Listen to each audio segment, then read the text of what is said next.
प्रयागराज का गंगा पार का एरिया फाफामऊ कई महीनों से प्रयागराज का गंगा पार का जो इलाका है वो लगातार कई सामूहिक हत्याकांड की वजह से सुर्खियों में बना रहा। हमने देखा है पिछले कुछ सालों में, महीनों में लगातार ऐसी वारदातें हुई हैं जहां पर कि सामूहिक हत्याएं हुई हैं। परिवार के 3, 4 या 5 लोगों को एक साथ कत्ल किया जा चुका है और ऐसी घटनाएं लगातार बढ़ती जा रही हैं। प्रशासन की तरफ से लाख दावे किए जा रहे हैं, लेकिन अपराधियों का मन आसमान पे है।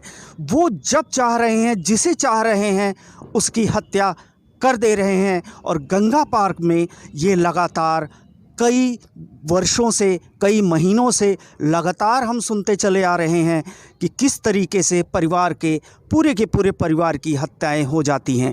अभी थर्सडे यानी कि गुरुवार को भी एक लोमहर्षक घटना हुई फाफामऊ के गोहरी मोहनगंज एरिया में, जहां पर एक ही परिवार के 4 लोगों की रात में हत्या कर दी गई।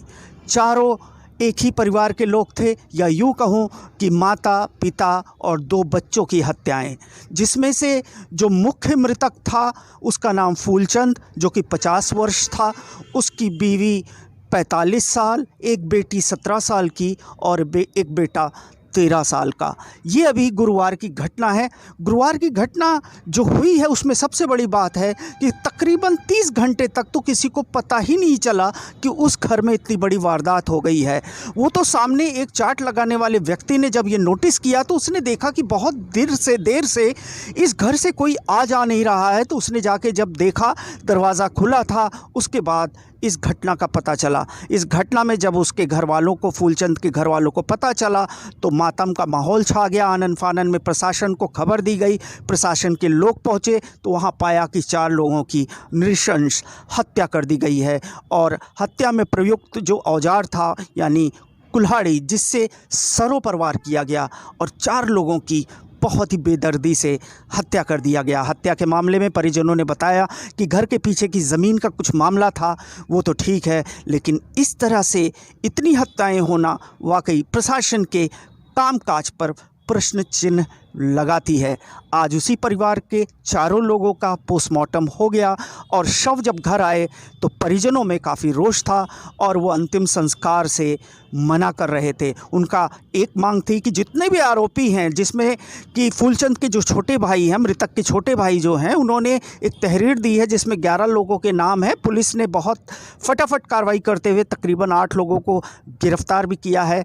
एक बीमार है व्यक्ति और 2 बॉम्बे में है, ऐसा बताया जाता है। उनकी बहुत जल्द गिरफ्तारी हो जाएगी। यहाँ तक कि परिजनों ने सीधा कहा कि कातिलों को फांसी दी जानी चाहिए। हालांकि पूरा प्रशासनिक अमला समझाने बुझाने में लगा रहा।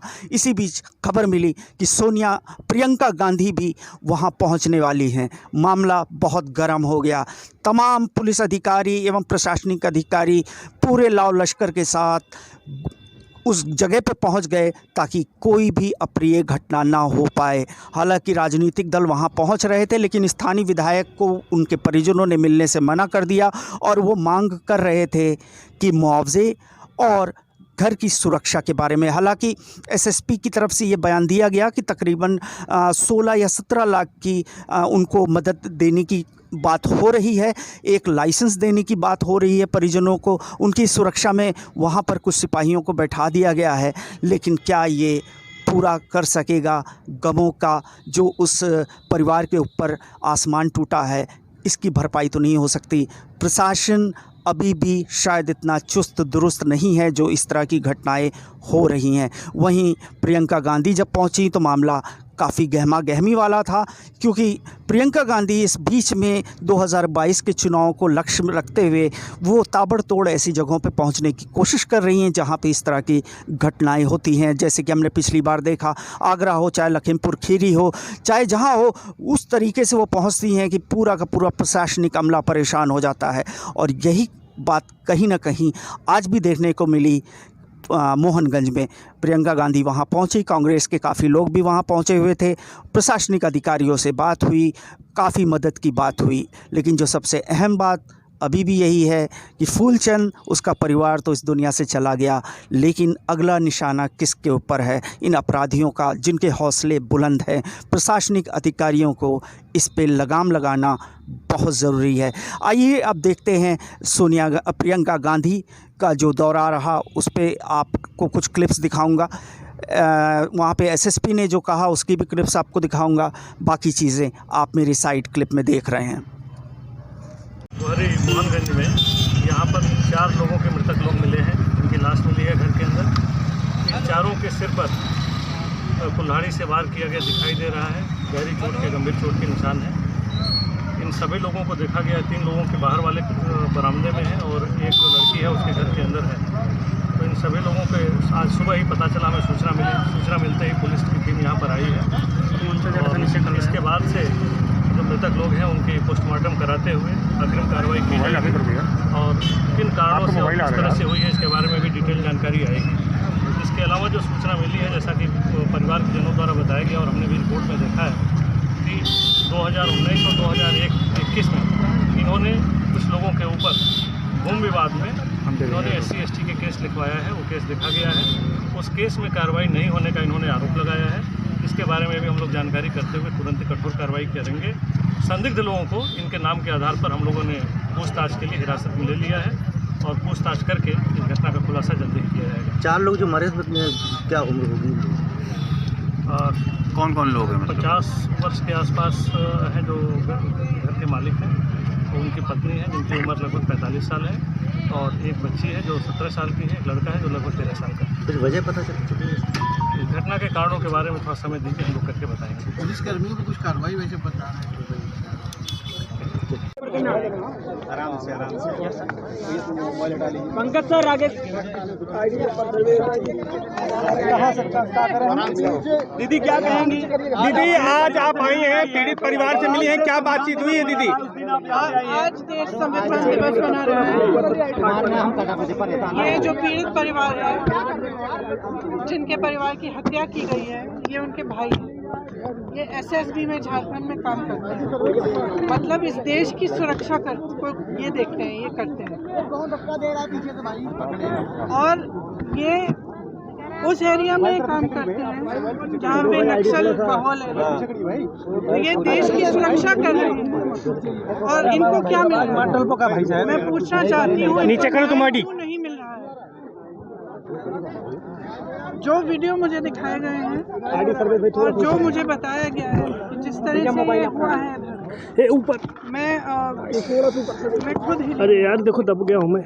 और दहशत में है परिवार, सब परिवार के सदस्य ये कह रहे हैं कि हमें पता नहीं कि हमारे साथ क्या करेंगे। तो महिलाएं हैं सारी, एक पुरुष हैं जो झारखंड में काम करते हैं, उनको घबराहट हो रही है कि वो अकेले क्या करेंगी, कल को कोई आके उनको प्रताड़ित करे। पुलिस से अरे नहीं हो पा रही है यार। तो यहाँ के जो 2 पुलिस वाले जो हटाए गए हैं कल, महिलाएं मुझे बता रही थी कि जब वो जाती थी उनको कंप्लेन करने के लिए तो वो मजाक करते थे, इनका हंसते थे। और जिस तरह से इन्होंने किया है, 15 साल की 17 साल की बच्ची है, उसका एक 10 साल का भाई जो डिफरेंटली एबल्ड बच्चा है, उसके साथ उसकी छोटी जो 15 साल की बेटी, कुल्हाड़ी से उनके गले काटे इस स्थिति में छोड़ा है। तो मैं समझ नहीं पाती हूँ कि ऐसी परिस्थिति को देख के अरे नहीं उठा पा रहे हैं। प्रशासन के लोग हैं, ऐसी परिस्थिति देख के किस तरह से लोगों के साथ किया जा रहा है, कैसे चुप रह सकते हैं? और कैसे हो सकता है कि इस देश में आज संविधान दिवस है, इस देश में एक संविधान है, इस देश में के संविधान में लिखा है कि इस तरह के हादसे नहीं होने चाहिए, अगर होते हैं तो कार्रवाई होनी चाहिए। तो मैं समझ नहीं पा रही हूँ कि कैसे मैं बार बार हर 2 दिन हर 3 दिन में आती हूँ, किसी से मिलती हूँ, ऐसा ही हादसा होता है। आगरा को देखिए, आगरा में क्या हुआ, अरुण वाल्मीकि में क्या हुआ, अरुण वाल्मीकि के साथ हाथरस में क्या हुआ, यहाँ क्या हो रहा है। तो जो दलितों पे अत्याचार हो रहा है, तो क्या सब चुप बैठे हैं, सब देखते ही रहेंगे क्या?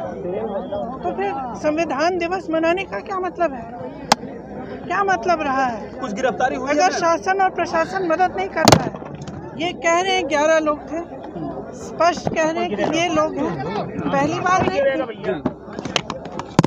इससे पहले सितंबर में भी इसी घर में आके मारपीट की। 8 लोगों को उन्होंने अरेस्ट कर लिया है। 2020 में किया, 2020 में भी किया, 2019 में किया, 2021 में सितंबर में किया, अब आके ये काम किया। उत्तर प्रदेश की तो इनको पहले क्यों नहीं रोका?